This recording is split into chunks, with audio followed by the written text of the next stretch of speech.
ഗംഗകളി മീഡിയയിലേക്ക് സ്വാഗതം. എൻ്റെ ചാനൽ ആദ്യമായിട്ട് കാണുകയാണ്, സബ്സ്ക്രൈബ് ചെയ്യുക, സപ്പോർട്ട് ചെയ്യുക, നിങ്ങളുടെ വിലയേറെ അഭിപ്രായങ്ങൾ കമൻറ്റായി രേഖപ്പെടുത്തുക. അപ്പോൾ നമ്മുടെ കുടുംബശ്രീ ശാരദ സീരിയലിൻ്റെ എപ്പിസോഡിലേക്ക് പോയാലോ. ഇന്നത്തെ എപ്പിസോഡ് എന്ന് പറയുന്നത് നമ്മുടെ രാഘവൻ നായരുടെ രജിസ്ട്രേഷൻ നടക്കുന്നില്ല. അങ്ങനെ ശാലിനി രാഘവൻ നായരുടെ സത്യഭാമയുടെ അടുത്തേക്ക് ആക്കുകയാണ്. ആ സമയത്ത് സത്യഭാമ രോഹിത്തിനെയും ശാലിനിയും നന്നായി വഴക്ക് പറയുന്നുണ്ട്, നന്നായിട്ട് പറയുകയാണ്. പക്ഷെ ശാലിനി ഒന്നും പ്രതികരിക്കുന്നൊന്നുമില്ല. അപ്പോൾ ശാലിനി പറയുന്നത് എന്തെങ്കിലും സത്യാമ്മയ്ക്ക് എന്നെ മനസ്സിലാവും, അതുവരെ ഞാൻ കാത്തിരിക്കാൻ തയ്യാറാണ്, അതെന്ത് പ്രശ്നങ്ങൾ വന്നാലും ഞാൻ നേരിടും എന്നുള്ള രീതിയിൽ പറയുകയാണ്. അങ്ങനെ രാഘവൻ നായരെയും സത്യഭാമ വഴക്ക് പറയുകയാണ്, നിങ്ങൾ എന്തിനാ അവരുടെ കൂടെ പോയത്, അങ്ങനെ ഇങ്ങനെയൊക്കെ പറയുകയാണ്. അങ്ങനെ രോഹിത്തിനെ ആട്ടി ഇറക്കി വിടുകയാണ്. അങ്ങനെ അവരവിടുന്ന് ഇറങ്ങുകയാണ്. ഇതേ സമയത്ത് നമ്മുടെ വിഷ്ണു ആണെങ്കിൽ കുഞ്ഞുങ്ങളെയും കൊണ്ട് വീട്ടിലെത്തി.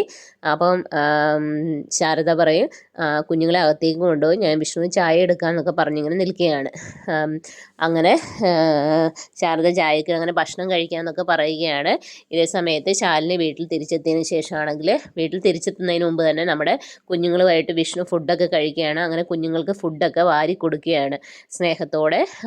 പപ്പിക്കും സത്യയ്ക്കും ഫുഡ് വായിൽ വെച്ച് കൊടുക്കുക. ഇത് കണ്ട് ശ്യാമയും സന്തോഷിക്കുന്നു, ശാരദയും സന്തോഷിക്കുകയാണ്. അങ്ങനെ കുഞ്ഞുങ്ങൾക്ക് ഭക്ഷണമൊക്കെ കൊടുത്തതിന് ശേഷം നിൽക്കുന്ന സമയത്ത് നമ്മുടെ രോഹിത്തും ശാലിനി അങ്ങോട്ടേക്ക് വരിക. അപ്പോൾ ശാലിനി അച്ഛൻ്റെ കാര്യങ്ങളൊക്കെ ഇങ്ങനെ അറിയിക്കുകയാണ്, രജിസ്ട്രേഷൻ സമയത്ത് നടന്ന കാര്യങ്ങളും അതുപോലെ വീട്ടിൽ ചെന്ന് സത്യഭാമൻ പറഞ്ഞ കാര്യങ്ങൾ. അതുകൊണ്ട് അച്ഛനെ എങ്ങനെയും നമുക്ക് ചികിത്സിച്ചേ പറ്റത്തുള്ളൂ, അച്ഛൻ്റെ ഓർമ്മക്കുറവ് നമുക്ക് വീണ്ടെടുക്കണം, അതിന് വേണ്ട വഴികൾ ആലോചിക്കാനൊക്കെ പറയും. അപ്പോൾ വിഷ്ണുവും പറയും ഇനി അത് തന്നെയാണ് ചെയ്യേണ്ടത് എന്ന് പറയുകയാണ്.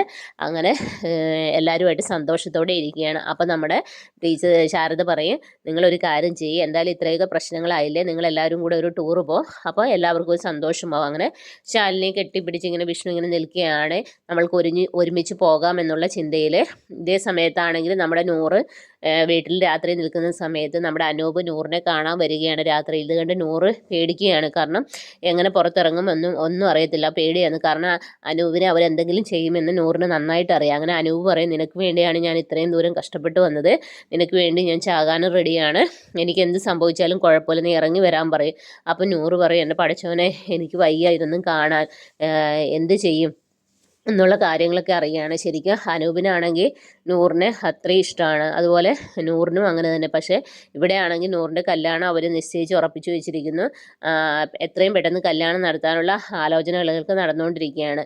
അപ്പം മിക്കവാറും നസീറിൻ്റെ ഉമ്മ മിക്കവാറും നൂറിനെ ഹെൽപ്പ് ചെയ്യാൻ ചാൻസ് ഉണ്ട്, കാരണം അവർക്കറിയാമല്ലോ തൻ്റെ മകനെക്കുറിച്ച്.